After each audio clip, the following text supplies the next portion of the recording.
خاتم لما سبق والفاتح لمن خلق المعلن الحق بالحق ابی القاسم محمد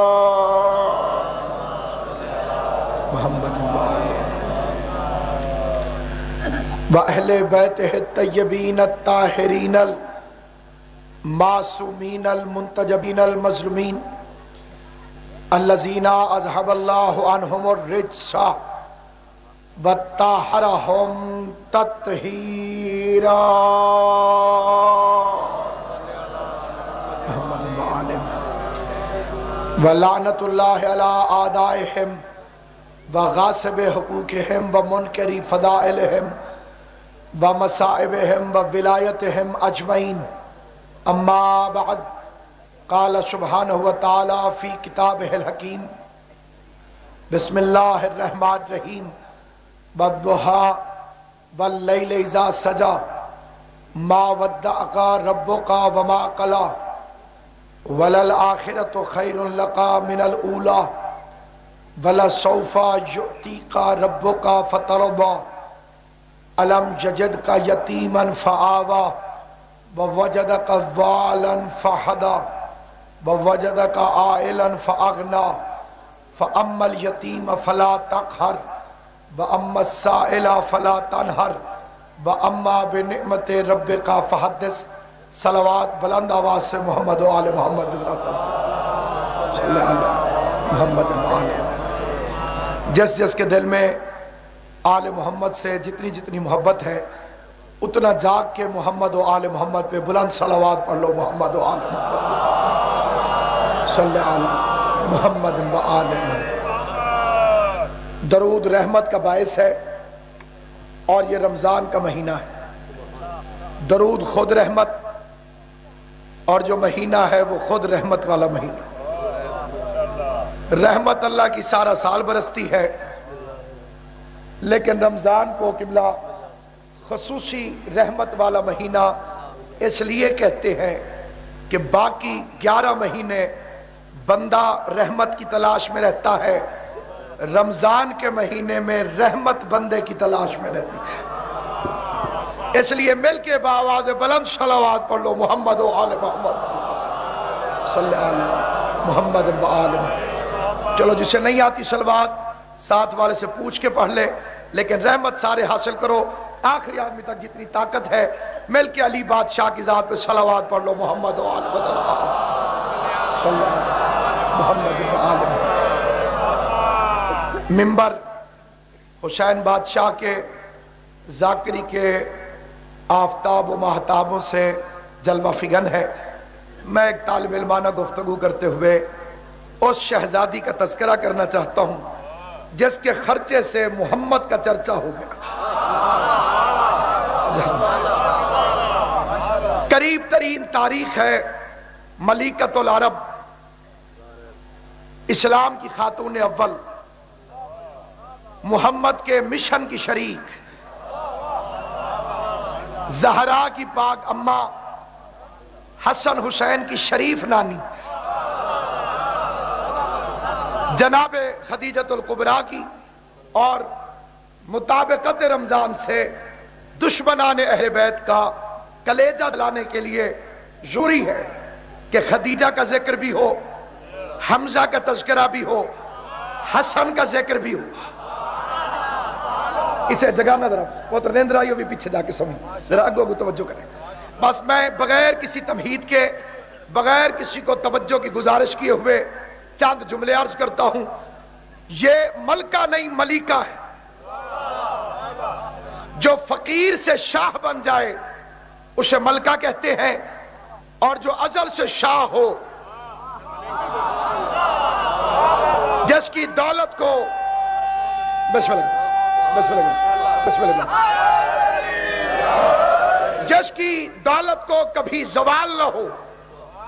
اس شہزادی کو خدیجہ کہتے ہیں جس کے خرچے سے یہ مجلس ہو رہی ہے اس بی بی کو خدیجۃ الکبریٰ کہتے ہیں جس کے لنگر سے ہر شریف کے گھر کھانا پکتا ہے اس بی بی کو خدیجۃ الکبریٰ کہتے ہیں جو ہر مسجد کی بانی ہے، اس بی بی کو خدیجۃ الکبریٰ کہتے ہیں۔ نبی کی باقی بیویاں بھی تھیں، ساری ہمارے لیے ام المومنین، ساری ہمارے لیے لائق احترام، لیکن ان کا مقابلہ خدیجہ سے اس لیے نہیں کیا جا سکتا کہ باقی ساری اسلام کے وظیفے پہ پلتی رہی ہیں، خدیجہ اسلام کو اپنے ٹکڑوں پر پال دی رہی۔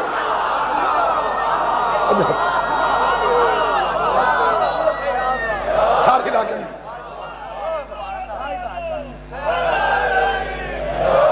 بالخصوص جو سادات عظام یہاں تشریف فرما ہے، سید پاک نانی کو کیونکہ بھونکنے والے بڑے، جو اس کی مخالفت میں 1400 سال سے برسرے پیکار، ظاہر ہے وہ جن کے ٹکڑے کھاتے ہیں وہ ان کے لیے بولتے ہیں، اور جن کے ٹکڑوں پر اسلام پلتا ہے اس بی بی کا ذکر ضروری۔ ملا کہتے ہیں جی جب خدیجہ رسول کی زوجہ بنی تو بیوہ تھی، خدیجہ بیوہ نہیں تھی، مولوی بیوہ ہے۔ جو ہے یہ نہیں بولو جنہیں زبان مولا نے عطا فرمائی، جو جاگ رہے ہو رات کے اس وقت، جو علی کا لنگر کھاتے ہو، جو خدیجہ کے ٹکڑوں پہ پلتے ہو، کیونکہ اس کی اپنی واہ نہیں چلتی، اس لیے اس نے کہا کہ جناب خدیجہ بیوہ تھی۔ اب کیونکہ رات کا وقت ہے، عظیم الشان جلسہ ہے اور تفصیل کا وقت کوئی نہیں، میں آپ کو ایک سادی سی مثال کے ذریعے یہ واقعہ عرض کرنا چاہتا ہوں، اور دلیل بھی مولوی کے قلم سے، جیسے ہی لکھتا ہے کہ خدیجہ بیوہ تھی، اگلی لائن میں ضرور لکھتا ہے لیکن وہ جب رسول کی بیوی بنی تو وہ کنواری تھی۔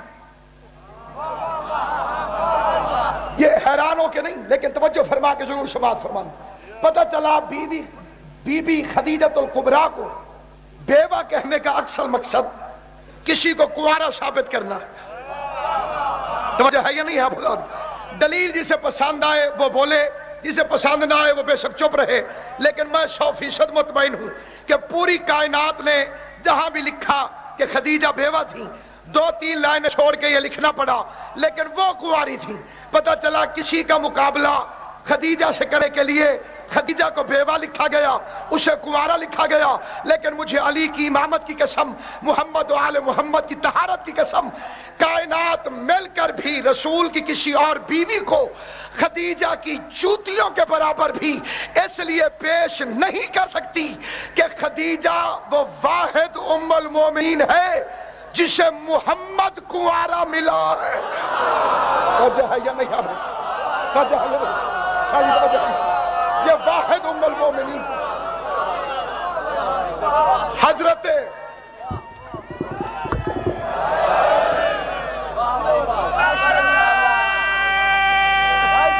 بسم اللہ جاگی پتر حضرت ابو ہریرہ دوبارہ بھی پیدا ہو جائیں، وہ بطول کی ماں کی اس فضیلت کو کسی روایت کے ذریعے بھی چھین نہیں سکتا، کیونکہ اسے محمد کنوارا ملا ہے۔ علی کی عزت کی قسم، کائنات کی وہ عظیم ترین ملکہ شہزادی، نبیوں کا سلطان جس کے پاس ملازمت کرتا ہو۔ یہ تاریخی حقائق ہیں۔ عالمین کا رسول مال تجارت لے کر تشریف لے جاتا ہے، اپنے غلام میسرہ سے فرماتی ہے عادات و خصائل محمد کے بارے میں مجھے واپسی پہ اطلاع کرنا۔ مال فروخت ہوا، میسرہ واپس آیا، پردے کے پیچھے ملکہ عرب بیٹھی، پردے کے باہر غلام میسرہ بیٹھا، آواز دے کے فرماتی ہے محمد کے عیب بتاؤ۔ قبلہ آج بھی جہاں رشتہ کرنا ہو وہاں فضائل نہیں پوچھے جاتے، وہاں عیب پوچھے جاتے ہیں۔ بی بی کے دل میں نیت تھی اپنا رشتہ بھیجنے کی، پوچھتی ہے عیب بتاؤ۔ میسرہ کہتا ہے خلق کا عظیم ہے، گفتار کا صدیق ہے، نسب کا شریف ہے، خاندان کا کریم ہے، اس کے چاچے جیسا پورے عرب میں سلطان کوئی نہیں، عبداللہ جیسا پورے عرب میں حسین کوئی نہیں۔ خدیجہ فرماتی ہے تو نے میری بات سمجھی نہیں، میں پوچھنا چاہتی ہوں اگر اس کا کوئی عیب جانتے ہو تو وہ بیان کرو۔ پلٹ کے کہتے ہیں بی بی پورے رستے میں ہر بندے کے پاس مشک و عنبر و کستوری تھی، استعمال کے لیے لے گئے تھے، لیکن تیری عزت کی قسم کسی نے پورے رستے میں مشک و عنبر و کستوری کو ہاتھ نہیں لگایا، کیونکہ اس کے بدن کا پسینہ مشک و عنبر سے زیادہ خوبصورتی ہے۔